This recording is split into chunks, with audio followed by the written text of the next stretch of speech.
स्वः तत्सवितुर्वरेण्यं भर्गो देवस्य धीमहि धियो यो नः प्रचोदयात्। ओम शांति शांति शांति। नमस्कार।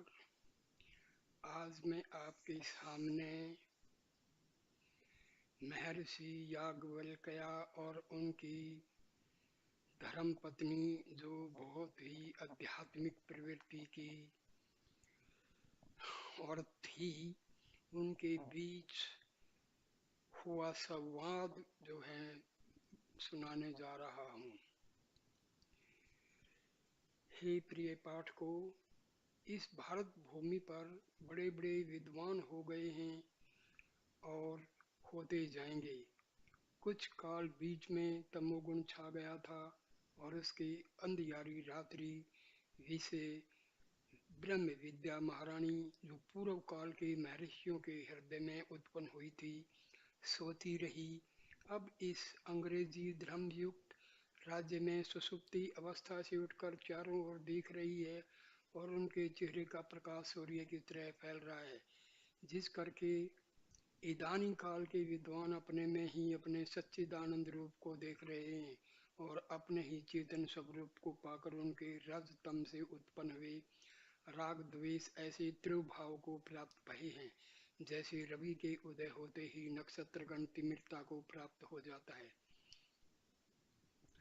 इस ग्रंथ रूपी सागर विषय षट शास्त्रों की तरंगें अपनी अद्भुत शोभा दिखा रही हैं। जो मुमुक्षुजन इसके तट पर खड़े होकर उन लहरों के उमंग को यदि एक बार भी देखेंगे तो वह अवश्य प्रसन्नचित्त होकर ऐसे सागर में प्रतिदिन स्नान करके आनंद को प्राप्त होते रहेंगे और शरीर त्यागने के पश्चात आवागमन से रहित होकर परम धाम को सिधारेंगे। 800 साल तक भारत गुलाम रहा है। मुस्लिम शासकों ने शासन किया। लगभग 250 साल जो है अंग्रेजों ने शासन किया। दोनों ने हिंदू धर्म को नष्ट करने की अथक प्रयत्न किए। लाइब्रेरी जो है जला दी, साहित्य को नष्ट कर दिया। आज बहुत सारे हमारे अति उत्तम ग्रंथ जो हैं उपलब्ध नहीं हैं। इन अत्याचारियों ने जो है हमारे ग्रंथों को, जो संस्कृत भाषा में थे, उनको जला दिया, नष्ट कर दिया। फिर भी भारत की जो संस्कृति है, धर्म की जो ज्वाला है, वो आज भी ज्वलंत है। भारत की ही संस्कृति, हिंदू धर्म ऐसा है जिसको आतात्यायी अपने अति अत्याचार के प्रवृत्ति से नष्ट नहीं कर पाए। तो मैं संवाद जो हूँ शुरू करता हूँ। ओम। याज्ञवल्क्य और मैत्रेयी संवाद। एक सघन वन है। देखो, ये जो उपनिषदों की भाषा है ना, ये थोड़ी सी अलंकारिक है। मतलब जो असली चीज है उसको थोड़ा सा एक उदाहरण रूप में पेश किया जाता है, उसको थोड़ा सा इंटरेस्टिंग बनाने के लिए, आसान बनाने के लिए। एक सघन वन है जिसमें हरे भरे वृक्ष जमे हैं। उनकी शाखों पर रंग बिरंगी छोटी छोटी चिड़िया अपने सुरीले शब्दों से ईश्वर का गुणानुवाद प्रातः और सायंकाल समय आनंद पूर्वक कर रही हैं। श्री महारानी पवित्र पावनी कलिम लहरिणी गंगा जी मंद मंद गति से उसके बीच में होकर बह रही हैं, जिसके समीप एक सुहावनी कुटी वृक्ष की लता से ललित हो रही है। मृगादि निडर होकर कुलेल कर रहे हैं और थोड़ी दूर पर ऋषियों के पुत्र पुत्री और शिष्यगण अपनी अपनी कुटियों में उच्च स्वर से अग्नि पूजन हवनादि कर रहे हैं।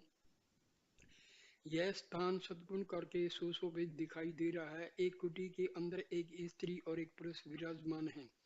जो ऋषियों के आश्रम होते थे वो नदी किनारे होते थे, क्योंकि पानी की तो आवश्यकता है और पानी का जो स्रोत होता है ना, वहाँ पर शांति भी रहती, क्योंकि वहाँ पेड़ भी होते हैं नेचुरली। जहाँ पानी होगा तो पेड़ भी होंगे। स्त्री के चंद्रमुखी चेहरे से मालूम होता है कि वह सतोगुणी अवतार है और सारा शरीर शुद्ध सत्व गुण का बना हुआ है। शांति मुखारविंद पर छा रही है। पुरुष भी अपने रंग रूप में अद्वितीय है। सूर्य की सी कांति मुंह पर झलक रही है। सत्यचित आनंद जो ब्रह्म का स्वरूप है सारे चेहरे पर विराजमान है। तपोबल का प्रकाश दमक रहा है। दोनों एक मृगचरम कोसा संयुक्त आसन पर बैठकर नित्य कर्म संध्या आदि करके चले आ रहे हैं। कुछ थोड़ी रात्रि हो गई है। सुनसान चारों तरफ छा गया है। चांदनी अपनी चमक दिखा रही है। किरणें चारों तरफ बिखर गई हैं। मंद मंद सुगंध पवन चल रही है। देखिए, ऋषियों का एक तरीका था। वो उस चीज को ऐसे ढंग से पेश करते हैं जैसे आप उसको आंखों से देख रहे हैं। आनंद की वर्षा हो रही है। ये दोनों स्त्री और पुरुष अपने चित्त में अखंड ब्रह्माकार व्यक्ति को धारण किए हुए चुपचाप चले आ रहे हैं। देखिए, व्यक्तियां क्या होती हैं, ये स्टेट ऑफ आवर माइंड होता है। मतलब कभी आदमी उदास है, कभी खुश है, कभी बहुत ही प्रफुल्लित है, तो ये सब हमारी। और जब वो बिल्कुल परमात्मा के ध्यान में डूब जाता है उसको ब्रह्माकार व्यक्ति कहते हैं। कुछ दूर जाकर एक सपाट शिला पर गंगा के निकट बैठ गए पत्थर पर, और चंद्र किरण जो शुद्ध जल के तरंगों में पड़कर एक अलौकिक लीला दिखा रही थी उसकी ओर देखने लगे। हे पाठक जनों, आपको इतनी दूर लाकर अनाम के नाम से संयुक्त करके बताता हूँ कि ये महात्मा याज्ञवल्क्य और उनकी लघु पत्नी श्रीमती मैत्री देवी हैं। उनके परस्पर जो संवाद उसमें हुआ है नीचे लिखते हैं। लघु पत्नी का मतलब याज्ञ महर्षि याज्ञवल्क्य की दो पत्नियां थी। ठीक है, इनमें से एक मैत्री थी, एक कात्यायनी थी। मैत्री जो थी वो ज्यादा ही स्पिरिचुअल में उनका ध्यान था, और कात्यायनी जो थी वो अपना नॉर्मल, वो मतलब सत्वगुण रजस भी शामिल था, लेकिन ये बिल्कुल साध्वी प्रकृति की थी मैत्री। अब मैत्री अपने पति से पूछ रही, हे प्राणनाथ, यह जगत क्या है और कैसा प्रतीत होता है। अब याज्ञवल्क्य का जवाब देते हैं, हे प्रिय, यह जगत सत असत से विलक्षण आश्चर्यवत दिखाई देता है। किसी ज्ञानी को तो यह संसार ब्रह्म रूप दिखता है, क्योंकि यह सत्य परमात्मा अधिष्ठान के आश्रय है।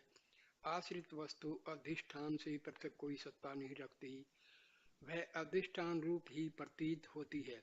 जैसे कपड़ा सूत के आश्रय होने से सूत रूप ही है, सूत से अलग करके देखा जावे तो कपड़े का कहीं पता नहीं।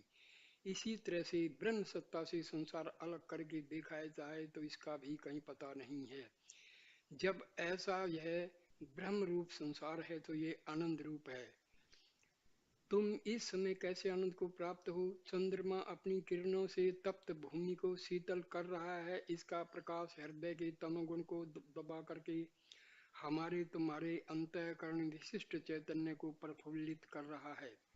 शुद्ध गंगा जल की लहरों के साथ चंद्र प्रतिबिंब ऐसा मालूम होता है कि मानो ब्रह्म चैतन्य से अनेक जीव चेतन निकले चले आ रहे हैं। ऊपर दृष्टि उठाकर देखो तो तारे गुणों का छत्तर लगा है, मानो किसी ने धान के लावे ऊपर को फेंक दिए हैं और वे आकाश में अनाश्रित खड़े हैं। रात्रि ऐसी सुनसान प्रतीत होती है कि मानो इसने शांति रस धारण करके अपनी निर्विकल्प समाधि में स्थित है।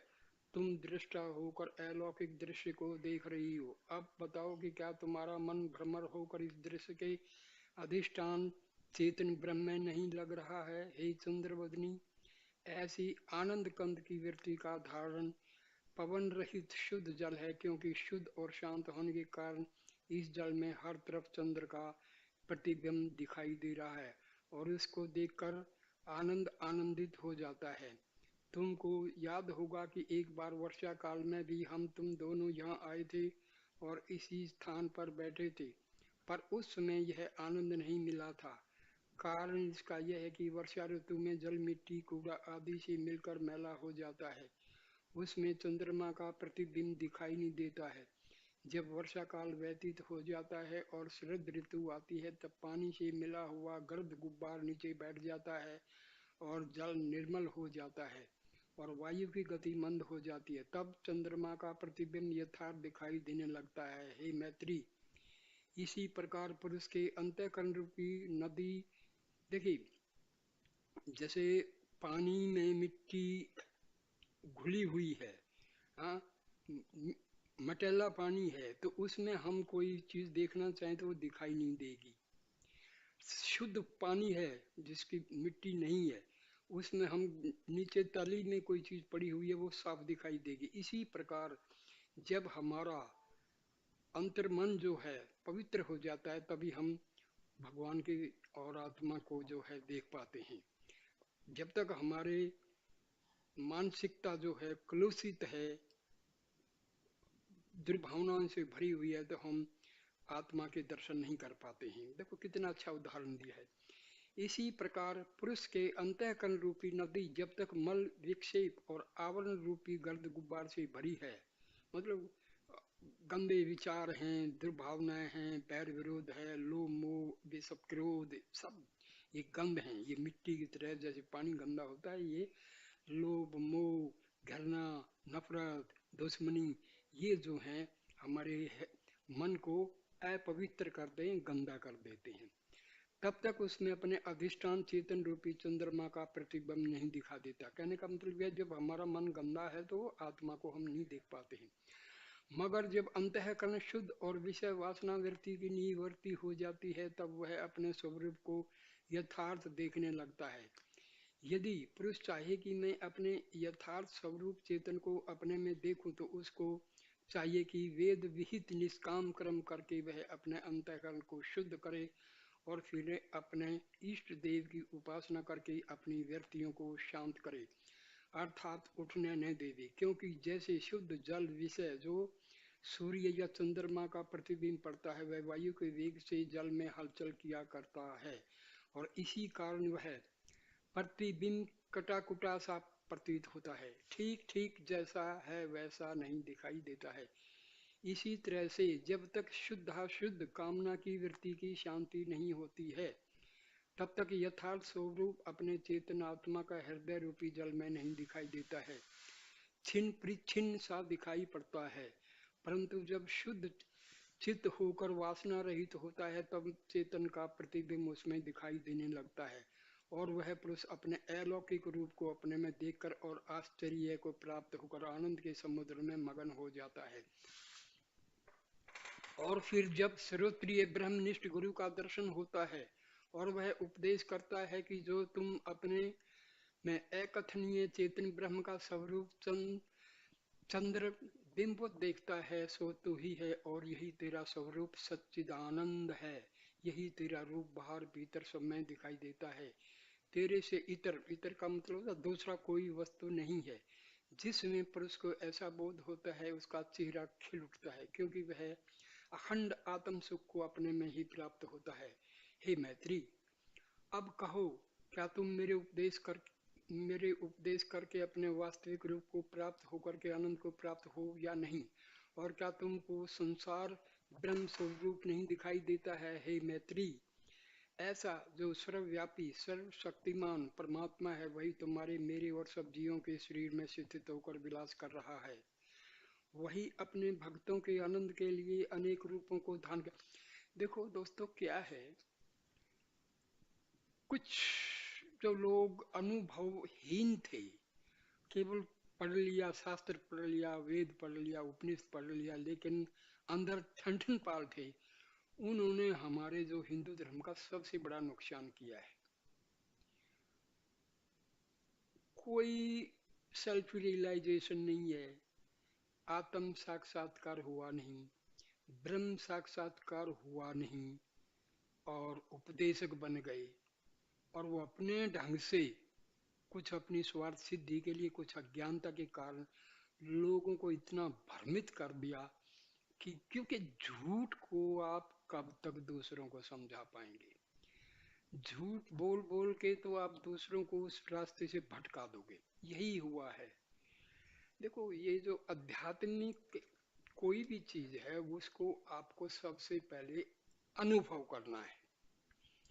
आपको जब अनुभव हो जाएगा तो आपकी बात का दूसरों पर असर भी होगा, उनको फायदा भी होगा। लेकिन देखो, टीवी में आते हैं, वो कथा करते हैं, उनको ज्यादातर को तो कुछ अपना स्वाल अनुभव कुछ है नहीं, कोई एक्सपीरियंस है नहीं। वो किताब में पढ़ के बता दिया, वो नहीं भाई, थोड़ा अनुभव है तो दूसरों को फायदा होता है, अदरवाइज तो कोई फायदा ही नहीं। तो चक्कर ये है। पहले क्या है कि औरत जो है गायत्री मंत्र नहीं कर पाएगी, केवल ब्राह्मण ही गायत्री मंत्र पढ़े। अरे भाई, ये क्या है? हर मानव बराबर है, क्या इसमें ब्राह्मण, क्या क्षत्रिय, क्या शूद्र, मतलब बेहुदा बातें हैं ये। हर इंसान की आत्मा उतनी ही पवित्र है, अजन्मा, अजर, अमर है, सर्वव्यापी है, सर्वशक्तिशाली है, सर्वज है। चाहे वो ब्राह्मण है, चाहे वो अक्षत्रिय है, चाहे शूद्र है, चाहे वैश्य है, सब बराबर हैं भाई।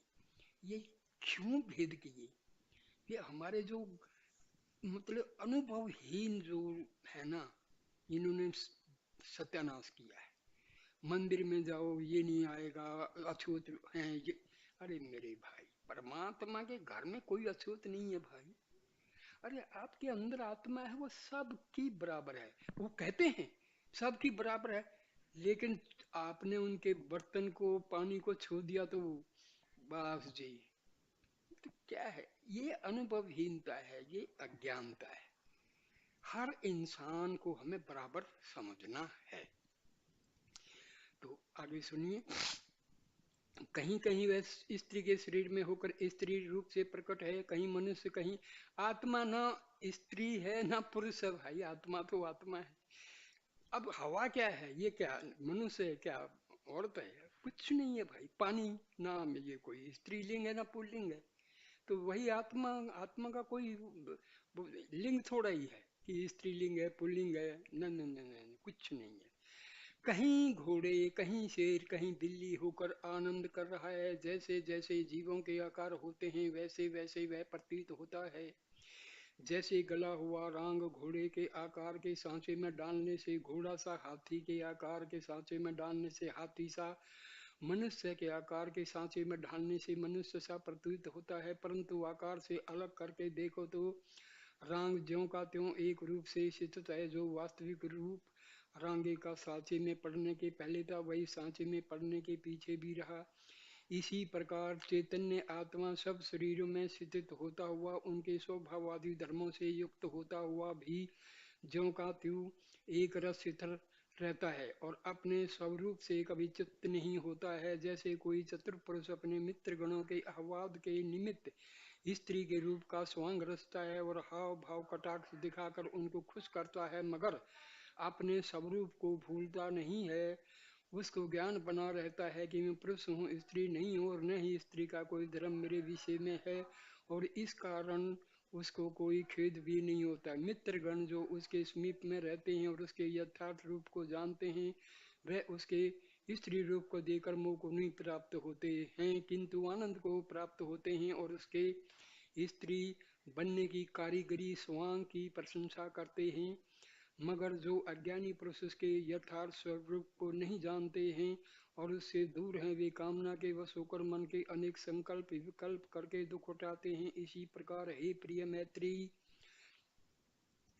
पर, परमात्मा ब्रह्म सच्चिदानंद निर्विकार असामान्य कार्यानिमित्त और भक्तों के आनंदार्थ और धर्म स्थापनार्थ अपने वास्तविक समष्टि सामान्य रूप से उतरकर विशेष व्यष्टि रूप को धारण करता है और राम कृष्ण आदि अवतारों के नाम से विदित होता है। उनके यथार्थ रूप को वही जानते हैं जो उनके मित्र हैं, अर्थात उनके भक्त हैं और उनके समीप बैठने वाले हैं, यानी उनके सगुण रूप को अपने चित्त में स्थित करके अहरनी दिव्य दृष्टि से देखते रहते हैं। और जो अहंकारी मान मद से भरे हुए हैं, जैसे रावण, दुर्योधन आदि, वे उनकी समर्थ और शक्ति को न जानकर उनकी निंदा करते हैं। पर हे मैत्री, वह परमात्मा उनकी निंदा को सुनते हुए और उनके तुच्छ कौतुकों पर हंसते हुए उनके चित्त में वसने के कारण, क्योंकि वे उनको सदा वैर भाव से चिंतन करते रहते हैं, उनको अंत समय में सुगति को प्राप्त करके मोक्ष कर देता है। हे मैत्री, जब दुष्ट पुरुषों का परमात्मा कल्याण करता है,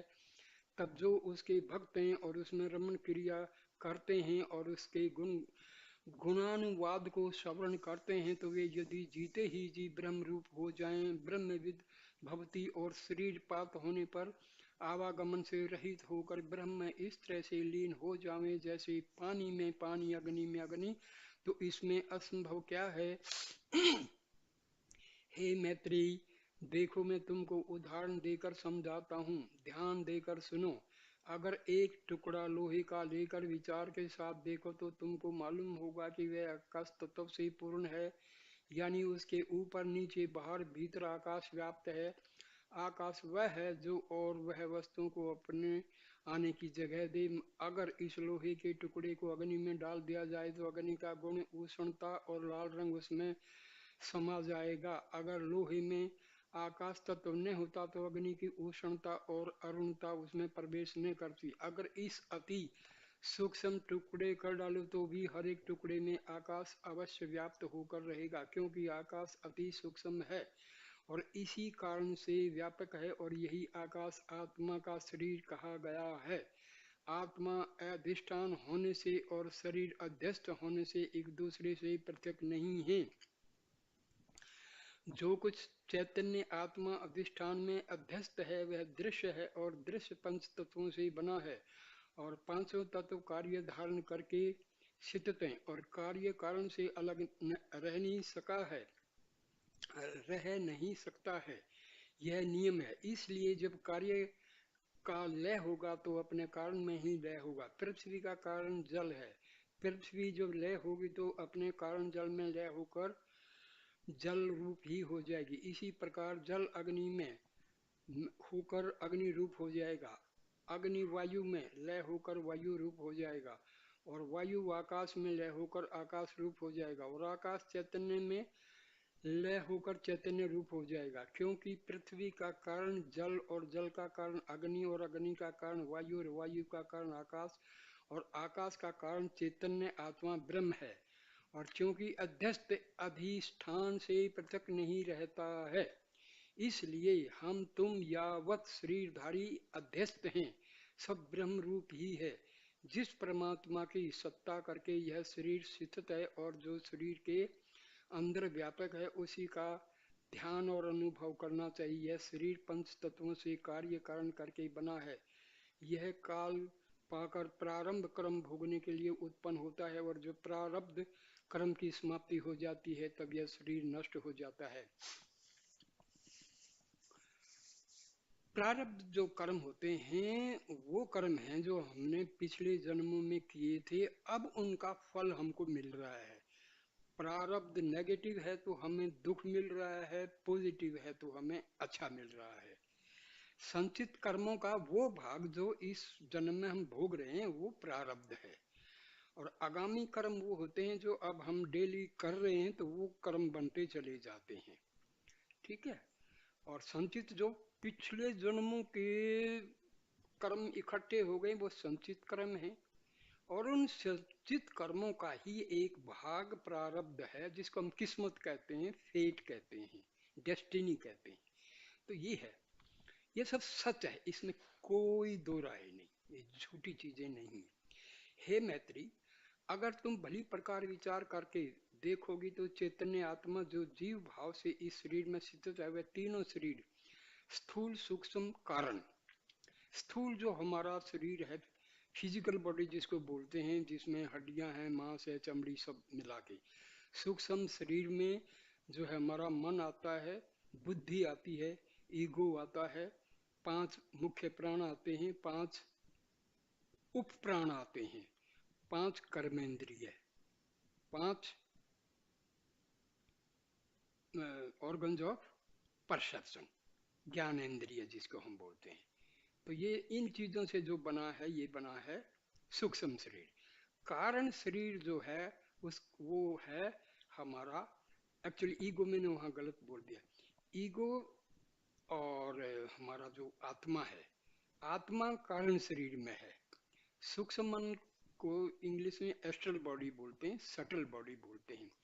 जब इंसान की मृत्यु होती है तो आत्मा के साथ में सूक्ष्म शरीर भी निकल जाता है, जिसके अंदर माइंड होता है, जिसके अंदर संस्कार भरे होते हैं।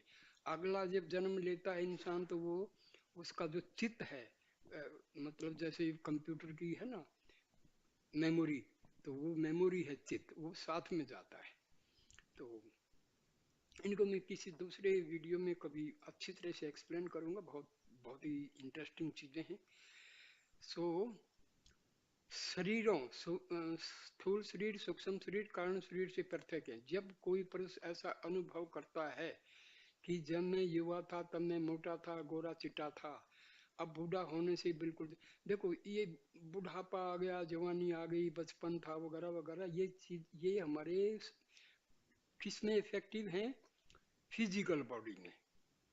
ठीक है, एस्ट्रल बॉडी और कॉजल बॉडी, जिसको कारण शरीर हम बोलते हैं, उस पर कोई फर्क नहीं पड़ता है। और सांवला हो गया हूँ, अब जिस शक्ति करके वह पुरुष अपने मोटे दबले गोरे चिट्टे सावले शरीर का अनुभव करता है, वह अनुभव करने वाली शक्ति अनुभव की हुई वस्तु और शरीर से पृथक है। इस न्याय प्रमाण से कि घटा दृष्टा घटा भिन्न, घट का देने वाला घट से अलग रहता है, इसलिए यह सबूत करता है कि चैतन्य आत्मा जो शरीर के अंदर है वह स्थूल शरीर से पृथक है। क्यों? शरीर का दृष्टा है हे मैत्री। पांच कर्मेंद्रिय, पांच ज्ञानेंद्रिय, पांच प्राण, मन, बुद्धि, चित्त, अहंकार, इनके समुदाय को हम क्या कहते हैं? सूक्ष्म शरीर कहते हैं।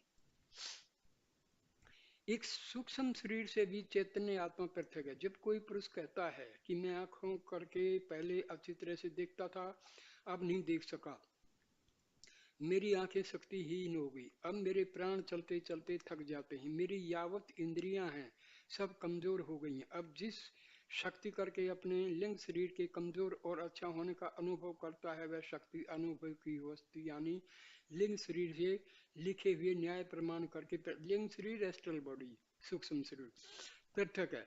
मूला ज्ञान या मूल प्रकृति या माया कारण शरीर है, क्योंकि इसके कारण शरीर और देखो माया, माया एक बहुत ही इंटरेस्टिंग शब्द है।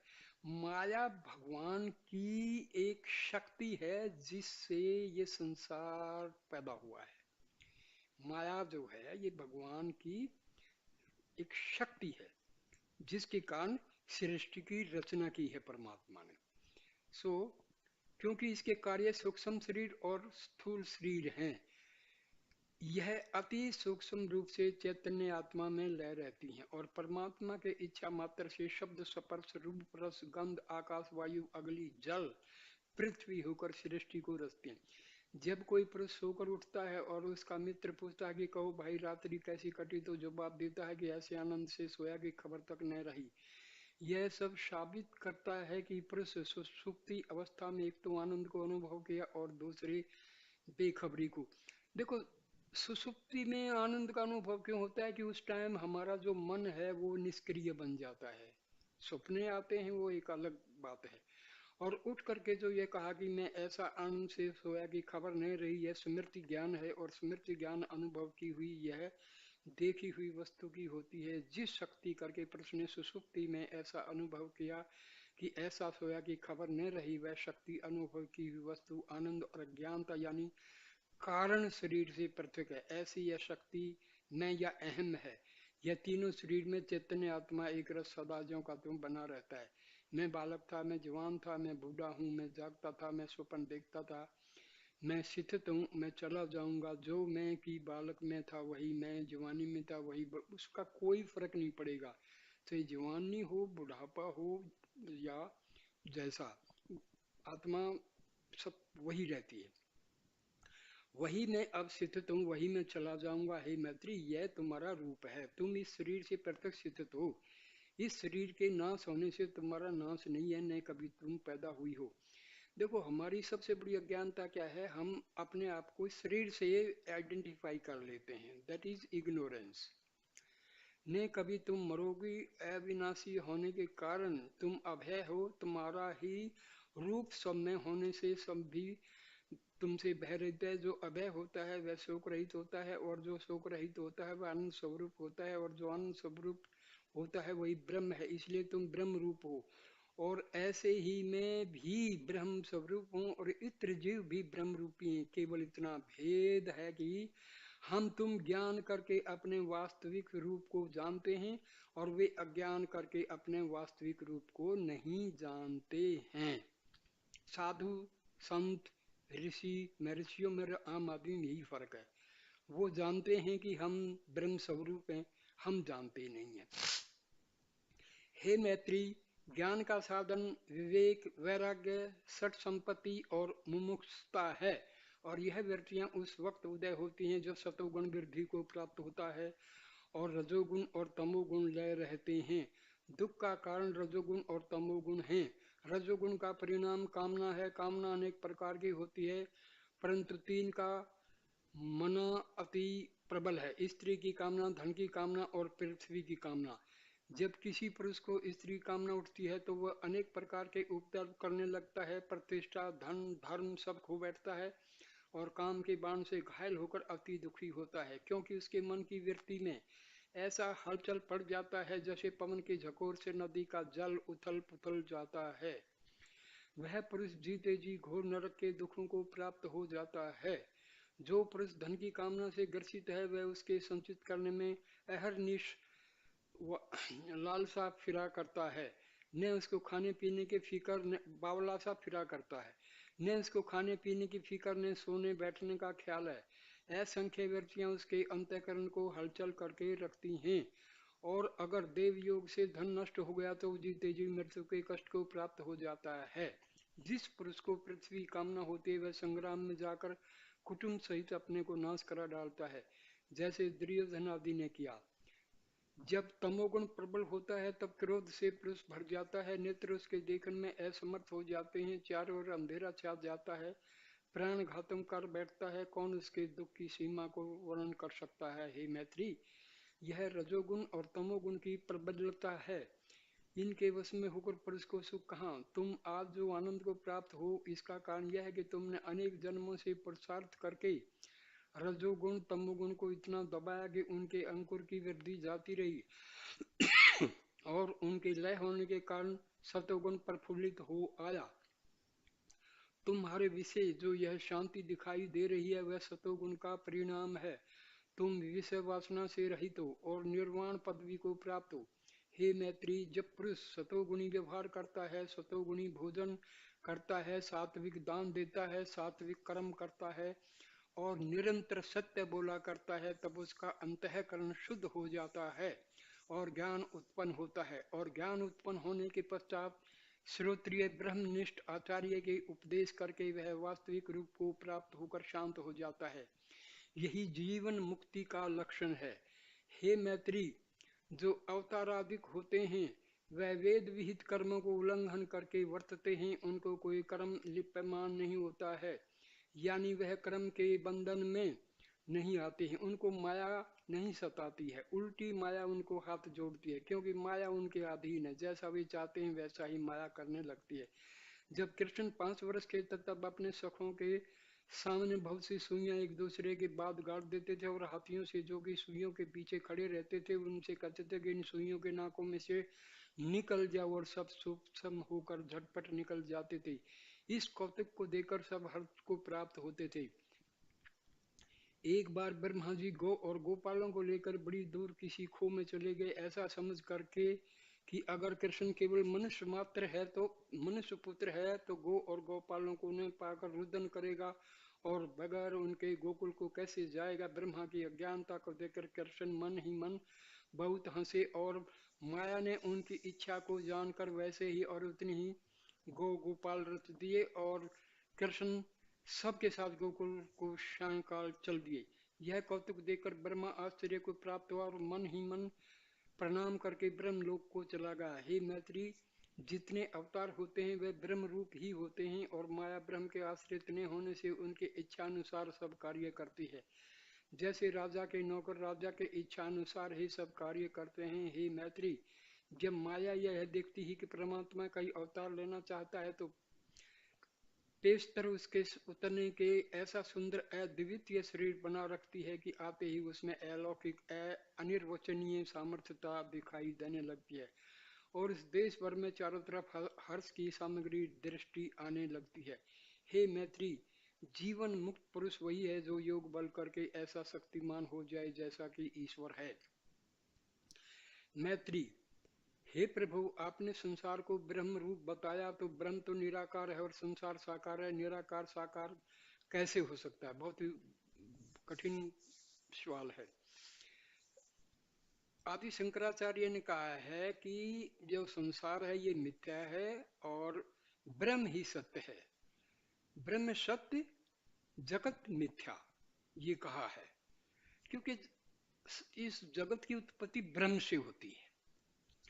तो याज्ञवल्क्य इसका जवाब देते हैं, हे प्रिय मैत्री, जैसे ब्रह्म अनादि है वैसे माया भी अनादि, क्योंकि माया ब्रह्म की शक्ति है। किसी ऋषि मुनि देव दैत्य को आज तक पता नहीं लगा कि माया कब से है। जब महाप्रलय होता है, यानी यह दृश्यमान संसार नहीं रहता है, तब वे तत्व जिन करके यह संसार दिखाई दे रहा है परमाणु रूप से ब्रह्म विशेष स्थित रहते हैं और जीव भी लय रहते हैं। फिर जब जीव, भाई मैं एक एग्जांपल देता हूं। अब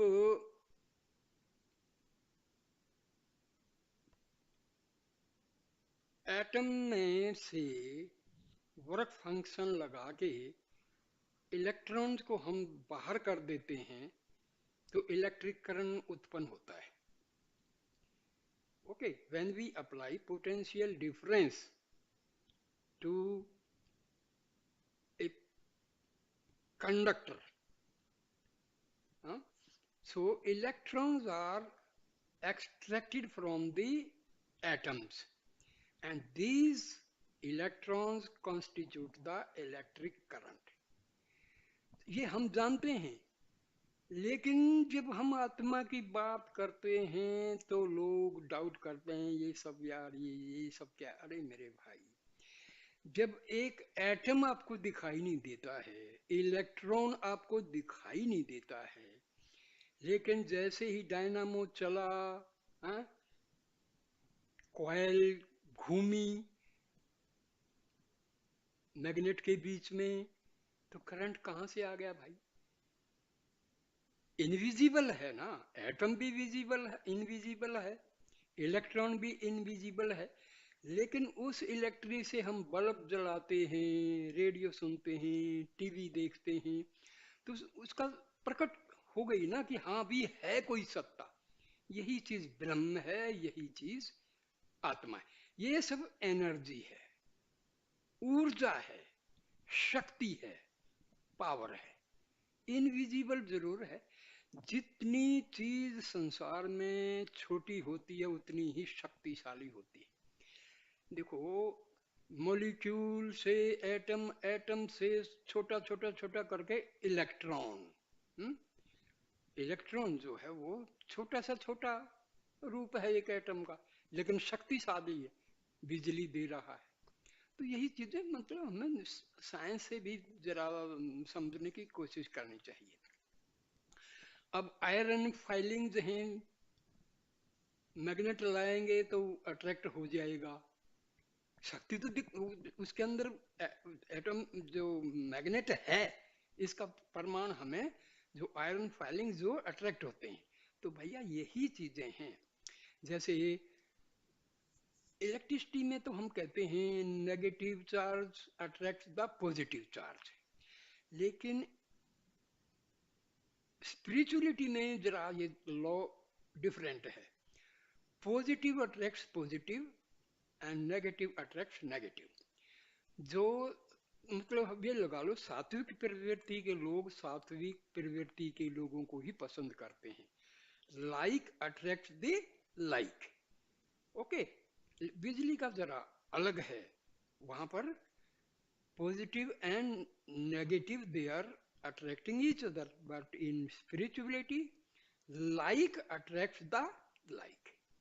Okay, so ये चीजें हम साइंस से समझ सकते हैं एग्जाम्पल देके।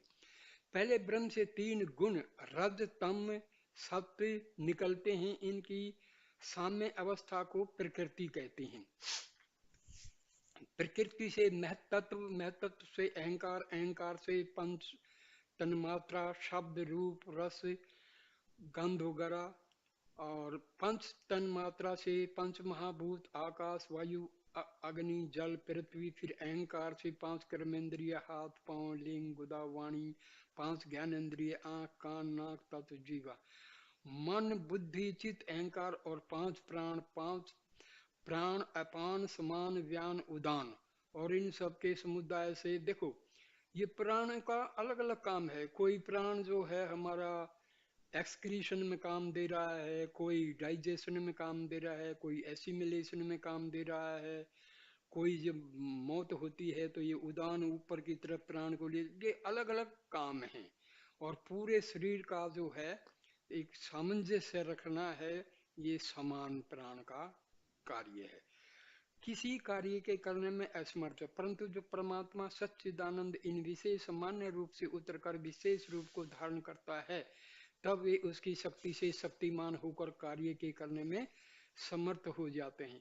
हे मैत्री, जब तत्व तमोगुण प्रधान होते हैं, यानी सत्य रज बहुत कम और तम बहुत ज्यादा, तब पहाड़, पत्थर, वृक्ष आदि की सृष्टि रहती है। जब रज और तम अधिक होते हैं और सत्य न्यून होता है, तब कीड़े मकोड़े, घोड़े, हाथी, बैल, गधा, पशु आदि जीव होते हैं। और जब सत्य बढ़ने लगता है तब मनुष्य की सृष्टि होती है। और जब सत्य प्रधान होता है और रजोगुण तमोगुण न्यून होते हैं, तब देवताओं की सृष्टि होती है।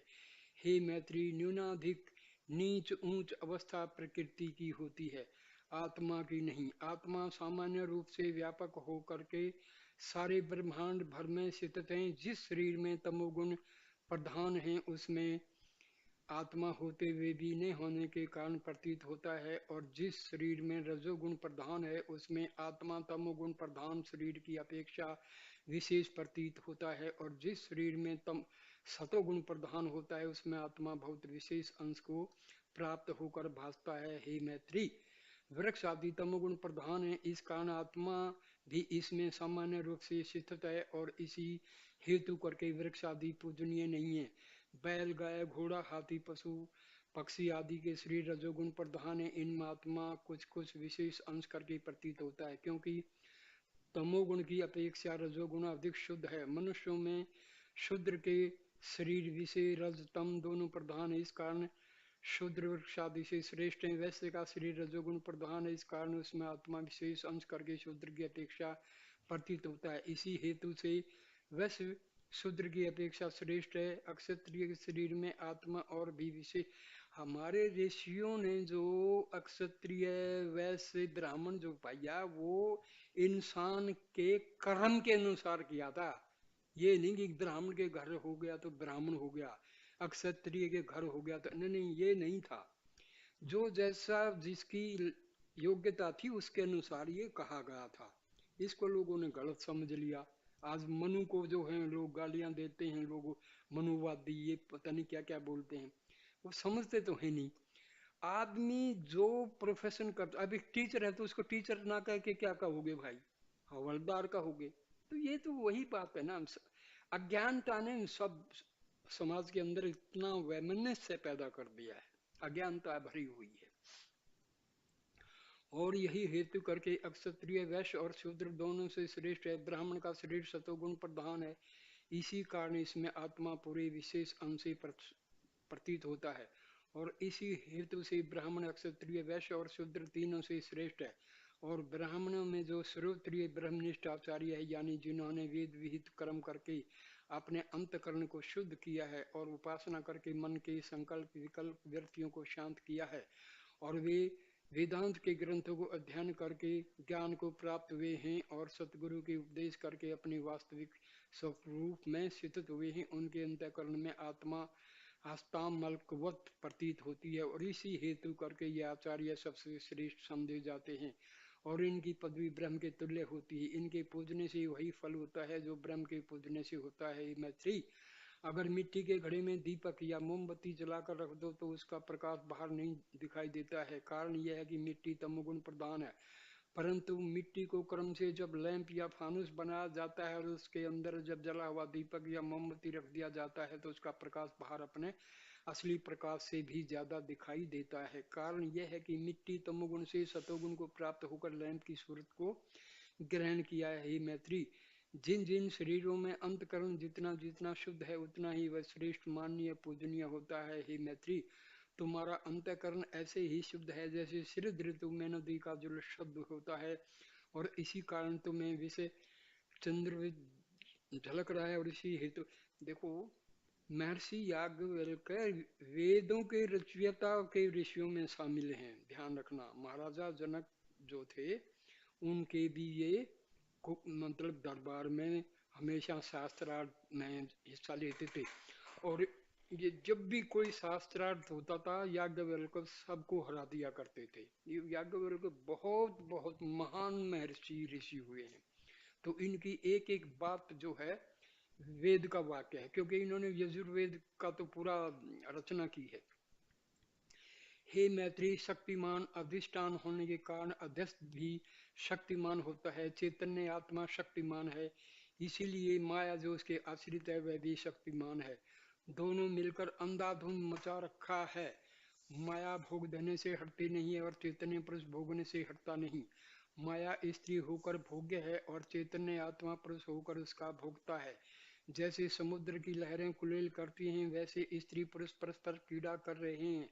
दृष्टा दृश्य का तमाशा हो रहा है। बाहर निकल कर देखो तो हजारों कोस तक अन्न ही फल, घास ही घास दिखाई दे रहा है, और मालूम होता है कि पृथ्वी उनके भार से नीचे को धसी जा रही है। पर थोड़े दिनों में जीव रूप ब्रह्म सबको भक्षण कर डालता है और उनका पता नहीं लगता, और फिर थोड़े ही दिनों में माया ज्यों का त्यों चारों ओर हरा भर कर देती है।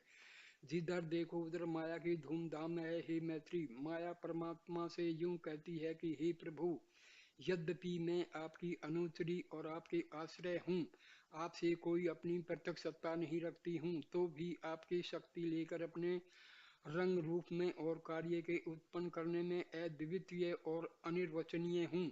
और जो कुछ करती हूँ आपके भोगार्थ और हर्षार्थ करती हूँ। भला आप शयन सैया से उठकर आंख खोलकर ऊपर को देखिए, कैसे नक्षत्र गणों का छत्र लगा है, मानो आकाश में मुक्ताफल मोती अपने लड़ियों से बिखर गए हैं। दक्षिण ओर समुद्र की तरफ देखिए तो जल का आदि अंत नहीं है। लहरें उसमें ऐसी छलांग मार रही हैं वे मानो सूर्य चंद्र का अधिक देवताओं के चरण छूने की अभिलाषा कर रही हैं। उत्तराखंड की तरफ जो देखिए तो पहाड़ों के ऊपर ऊपर को उठे चले जा रहे हैं, मानो ग्रहादिकों के हृदय की रोकने का पुरुषार्थ कर रहे हैं, क्योंकि उनकी भोग सामग्री अहंकार युक्त पर्वतों को क्लेश दे रही है। पूर्व की ओर देखिए तो प्रातःकाल सूर्य ऐसे प्रिय और हर्ष का देने वाला वर्षा ऋतु में खास करके निकलता है कि मानो कुंद इंदु समदेह धारण किए हुए शिव उमा सहित कनक रथ पर सवार हुए कैलाश से बैकुंठ को गगन मार्ग होकर चलने को तैयार हैं, और ज्ञान नेत्रों करके भूमंडल के तम को हटा रहे हैं। और पश्चिमी दिशा को देखे तो गोद होली समय ऐसी सुहावनी प्रतीत होता है कि मानो ऋषि पत्नी कनक मुखी पतिव्रता बल के प्रकाश से पृथ्वी को प्रकाश कर रही है, और रात्रि के आवरण करके गिरने से अपनी कुटियों को ऐसे लौटी जाती हैं मानो दामिनी घन विषे दमक का त्रिभाव हो जाता है। या सूर्य भगवान के शुभागमन में पश्चिम के देवता लोग हर्ष में आनकर उनके आतिथ्य सत्कार निमित्त करोड़ों दीप मालिका को प्रकाश कर दिया है। और जब सूर्य देव अर्घ आदि लेकर आगे को गमन करते हैं तो अंधतम ऐसा छा जाता है कि मानो सब देवता समाधि विषय लय भाव को प्राप्त हो गए, और नीचे की तरफ देखिए तो पृथ्वी भूत गण आदिकों से ऐसी सुशोभित हो रही है कि मानो सुशीला स्त्री अनेक प्रकार के भूषणों से भाषित होती हुई और लड़कों वालों से तृप्त होती हुई हरे रंग के मखमली पट धारण किए हुए अपने प्राणपति के ध्यान में मगन हो रही है। माया कहती है, हे स्वामीन, यह मेरी सृष्टि आपके प्रसाद से मुझ करके रची हुई अकथनीय है, और देवता दानव मनुष्य आदि कोई इसके जानने को आज तक सामर्थ्यवान नहीं हुए हैं। मैं पलक भर में नीचे को ऊंच और ऊंच को नीच, पहाड़ को छार और छार को पहाड़ बना सकती हूँ, और यह सामर्थ्य मुझको आपके बल की है। हे मैत्री, परमात्मा बड़ा कृपालु है। जब वह अपने भक्तों को देखता है कि वे अपने को भूल गए हैं और सा अहंकार हो गए हैं, तब उनके दुख की निवृत्ति के लिए अवतार लेकर उपदेश करता है। सुनो, मैं तुमको एक आख्यायिका सुनाता हूँ। एक समय देवासुर संग्राम हुआ। उस युद्ध में देवताओं की जीत और असुरों की हार हुई। तीन प्रसिद्ध देवता अग्नि, वायु, इंद्र कैलाश पर बैठकर गप मारने लगे और आपस में कहते हैं कि आज मेरे भुज का हाल असुरों को भली प्रकार मालूम हुआ होगा। वह संग्राम के मैदान से ऐसे भागे जैसे वायु दल वायु के वेग से इधर उधर भाग जाते हैं। मेरे शस्त्र उनके शरीर पर ऐसे जोर शोर से पड़ते थे कि मानो लोहार निहाई पर हथौड़े से लोहे को पीट रहा है। अब क्या उनकी शक्ति है कि फिर वे हम लोगों का सामना कर सकें। इस उनके अहंकार को तोड़ने के लिए परमात्मा एक यक्ष का रूप धारण करके उनके सामने थोड़ी दूर पर दिखाई पड़ा, जिसको देखकर उनकी आंखें चकाचौंध हो गई है और आपस में विचार करने लगे कि यह करोड़ों सूर्य के कांति करके सुशोभित पुरुष कौन है। ऐसा कहकर सबों ने अग्नि देवता से कहा कि तुम जाकर जांच करोगे वह कौन है। उसने कहा, तथास्तु, बहुत अच्छा। यह कहकर वह यक्ष के समीप गया और बिना दंड प्रणाम किए हुए काष्ठवत खड़ा हो गया। और यक्ष ने पूछा कि तुम कौन हो। वह गर्व से गर्वित होकर बोला, क्या तुम नहीं जानते हो कि मैं अग्नि देवता हूँ। मेरा नाम वेद में जात वेद है। यक्ष ने पूछा कि तेरे विषय सामर्थ्य क्या है। उसने जवाब दिया कि एक पलक में मैं कुल ब्रह्मांड को भस्म कर सकता हूँ और मेरे बिना कोई देव, धनुष, यक्ष, राक्षस, मुनि, पशु, पक्षी, जीव जंतु, कीड़े मकोड़े, भूत प्रेत, वनस्पति आदि जिंदा नहीं रह सकते हैं। कुल सृष्टि का पालन पोषण करने वाला मैं ही हूँ। तब यक्ष ने हंसकर एक तृण उसके सामने रख दिया और उसकी कुल शक्ति को अपने में खींच करके कहा कि हे अग्निदेव, तुम इस तृण को जला दो। अग्नि देवता अपने को शक्तिहीन पाकर उस तृण के जलाने में असमर्थ होता भया और उसको शर्मिंदा होना पड़ा। तब यक्ष ने कहा कि हे अग्नि देवता, क्या तुम्हारे में गप ही गप था। ब्रह्मांड को कौन कहे, तुम तो एक तृण भी जला नहीं सके। वह चुपचाप लौट गया और वायु और इंद्र देवता सब हाल बयान किया। तब इंद्र देवता ने वायु से कहा कि हे भाई, तुम जाकर दरियाप्त करो कि यह सामने कौन है। वह तथास्तु कहकर चल पड़ा और यक्ष के सामने सा अहंकार खड़ा हो गया। यक्ष ने उससे पूछा कि तुम कौन हो। उसने जवाब दिया कि मैं वायु देवता हूँ, मुझे वेद में मातृश्वा कहते हैं। तब यक्ष ने पूछा कि तेरे विषय क्या हैं, समर्थ हैं। उसने जवाब दिया कि मैं कुल ब्रह्मांड को अक्षण मात्र में उड़ा दे सकता हूँ। मेरे बगैर कोई नहीं रह सकता है। सबका मूलाधार मैं ही हूँ। उस यक्ष ने उसकी शक्ति अपने में खींचकर कहा कि इस तृण को जो तुम्हारे सामने रखा उड़ा दो। वायु देवता अपने को शक्तिहीन पाकर उस तृण के उड़ाने में असमर्थ होता भया। तब यक्ष ने कहा कि भाई, सब तुम्हारी गप कहाँ गई। ब्रह्मांड का उड़ाना दूर के ना रहा, तुम एक तृण भी नहीं उड़ा सके। वह लज्जित होकर वापिस चला गया और सब हाल अग्नि और इंद्र देवता से कहा। इंद्र देवता की बुद्धि यह हाल सुनकर दंग हो गई और वायु और अग्नि देवता से कहने लगे। वह यक्ष की ओर चला, परंतु मार्ग में चिंतन वन करने लगा कि ऐसे कौन देवता है सिवाय ब्रह्म के, जो अग्नि और वायु देवता के समर्थ को असमर्थ कर दे। हो न हो यह ब्रह्म है। मन ही मन में प्रणाम करता हुआ चला जाता है। जब यक्ष ने देखा कि इंद्र अहंकार रहित आता है, वह उसी जगह तिरुभाव हो गया और उसी जगह पर उमा देवी सब आभूषणों से आभूषित दिखलाई पड़ी। यक्ष को न देखकर इंद्र अपने मन में खड़ा होकर ग्लानि करने लगा और कहता था कि हाँ, मुझसे तो अग्नि और वायु देवता ही श्रेष्ठ हुए। उन्होंने ब्रह्म का दर्शन पाया, मैं दर्शन से अलभ्य रहा। ऐसे मनन कर रहा था कि इतने में उमा समीप स्थित हो गई। इंद्रराज ने परिक्रमा कर साष्टांग दंडवत करके प्रार्थना किया, हे जगन माता, यह यक्ष कौन था और क्यों दिखलाई पड़ा और क्यों इंद्रिय अगोचर हुआ। उमा ने कहा कि हे प्रिय पुत्र, यह यक्ष ब्रह्म था। जब तुम तीनों को अहंकार से भरा पाया, मन में विचार किया अहंकारी पुरुष नरक को प्राप्त होते हैं, तब तुमको घोर नरक से बचाने के लिए ब्रह्म यक्ष का रूप धारण करके तुम्हारे समीप प्रकट हुआ था। जो उपदेश तुम लोगों के कल्याणार्थ उसने मुझसे कहा था, उसको मैं तुम्हारे प्रति कहती हूँ। सावधान होकर सुनो। हे इंद्र, ने देवताओं में कोई शक्ति है और न असुरों में। जिसको वह अपनी शक्ति दे देता है वही शक्तिमान हो जाता है और जब अपने अपनी दी हुई शक्ति देवताओं से निकालकर असुरों में प्रवेश कर देता है तब असुर जीत जाते हैं। और जब देवता हार जाते हैं और जब असुरों की शक्ति खींचकर देवता में डाल देता है तब वह देवता जीत जाते हैं और असुर हार जाते हैं। देवासुर संग्राम में तुम देवता लोग इस कारण जीत गए कि ब्रह्म ने अपनी शक्ति असुरों में से निकालकर तुम लोगों में प्रवेश करा दी थी। करुणा निधान की ऐसी रीति सदा रहती है। हे इंद्रा, तुम शब्द किसी में शक्ति नहीं है, उसकी ही शक्ति से सब शक्तिमान है। स्थूल और सूक्ष्म आदि शरीर सब मिट्टी के खिलौने की तरह जड़ हैं, वे चैतन्य शक्ति करके चैतन्य हो रहे हैं। उसी की कृपा दृष्टि करके रंक कुबेर हो जाते हैं और एक दिन दुख पर्दा चक्रवर्ती महाराज हो जाता है। और जब परमात्मा अपनी शक्ति उठा लेता है तब चक्रवर्ती महाराज कारागार में पड़ जाता है और धन्यालय द्वार द्वार भीख मांगता फिरता है। हे पाठक जनों, हे मित्र गणों, इस उमाकृत उपदेश पर ध्यान देकर चलो, इसमें तुम्हारा कला। ये मैं दूसरे एक वीडियो में पूरी कहानी मतलब ये कथा सुना चुका हूँ। हे मैत्री, परमात्मा की विभूति जो विचित्र माया करके उत्पन्न होकर स्थित है उसका अंत नहीं। जितना ही उसके अभ्यंतर प्रवेश करो उतना ही वह ध्रुवज्ञेय होती जाती है। जितने ही उसके कार्य के सूक्ष्मता ब्रह्म से संबंध रखती है उतनी ही आश्चर्य और अद्भुत चरित्र को देखने में आते हैं। मैत्री, तुमको याद दिलाता हूँ कि एक बार हम तुम दोनों इस वन से निकलकर बाहर गए थे। बसंत ऋतु अपनी चमत्कारी दिखा रही थी और चारों तरफ फूल फूल रहे थे। हर एक अंग में अनंग अपनी शोभा दिखा रहा था। एकाएक तुम्हारी हमारी आंखें सामने के मैदान में जा पड़ी तो क्या देखा कि दो राजाओं की सेना जीत की अभिलाषा में उमंग होते हुए अपनी अपनी सेना लिए हुए खड़े हैं। सिपाही ऐसे खड़े हैं मानो घटा छा गई है। हाथियों की लाइन ऐसी बंदी है मानो काले पहाड़ खड़े हुए हैं। घोड़े पवन से बातें कर रहे हैं। नगन तलवारों की चमचमी ऐसी होती है मानो बिजली बादल में चमक रही है। सूर्यवीरों के गोरे चेहरों पर ऐसे उमंग छाई थी कि मानो गुलाब के फूल खिले हुए हैं। शंखों के सिग्नात होते ही दोनों सेना मैदान में झुक पड़ी और खचाखच होने लगी। हाथियों पर से तीर सनासन ऐसे चलने लगे मानो वर्षा ऋतु में बादलों से पानी बरस रहा है। चंद्रहास पुरुषों की हड्डियों पर ऐसे कटा रही थी मानो लोहार सथुनों पर घन मार रहे हैं।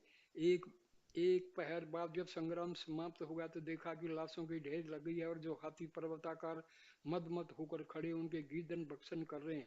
जो घोड़े वायु को पछाड़कर जाने वाले तो अपने चल बल में किसी को समझते नहीं थे, श्वास रहित होकर घोर निद्रा में सो रहे हैं और उनके आंख मुंह नाक को सीटियां बह रही होकर भक्षण कर रही हैं। योद्धा लोग जो भूषणों से आभूषित थे और वीर रस में मस्त थे वे युद्ध भूमि की सैया पर अहंकार मान मत्सर त्यागे हुए उदासीन पड़े हैं और उनके सुंदर मुखों को गिरह नोच कर खा रहे हैं। हे मैत्री, देखो एक सूक्ष्म शरीर के निकल जाने से स्थूल शरीर की क्या गति हो जाती है।